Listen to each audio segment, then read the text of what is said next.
Sorry about that. I'm Forrester. I'm going to talk about synthesizing normalized face images from facial identity features. This work was done with colleagues at Google and the University of Massachusetts. So neural networks typically perform face recognition by projecting images to a low-dimensional feature space where two photos of the same person project to nearby points. Thank you. The recognition accuracy of this approach can be extremely high, leading us to think that if we could interpret these feature vectors, we might have a compact, universal description of a face. So one way to interpret the features is to visualize them by inverting the projection, but this is a highly under-constrained problem. For Google's FaceNet, for example, the image domain has around 150 times more dimensions than the feature space. So we propose to constrain the problem by synthesizing a normalized face, where a face image where variation not related to identity, such as pose, expression, and lighting, is removed. There's roughly a one-to-one mapping from a person to their normalized face, so we can learn a decoder function that produces a normalized face from a feature vector. And the basic approach is simple. We collect a set of photographs that are front-facing, neutral expression, even lighting, and we then compute the identity features from these normalized photos and train a decoder network to predict the photo from the feature vector. To improve the image quality, we decompose the training photos into key points and textures, predict each separately, and use a differentiable image warping operation to combine them. And we compute training loss in both image and feature domains.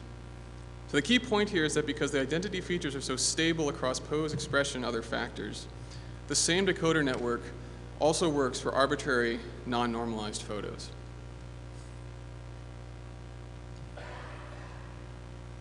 So you can see the stability of the features in these results for Google's FaceNet network and the publicly available VGG Face network.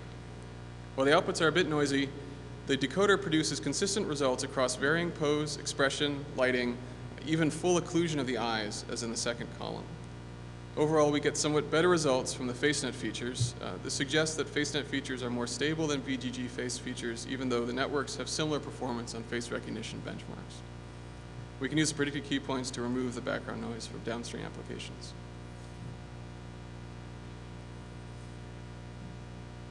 And one application of these images is to 3D morphable model fitting.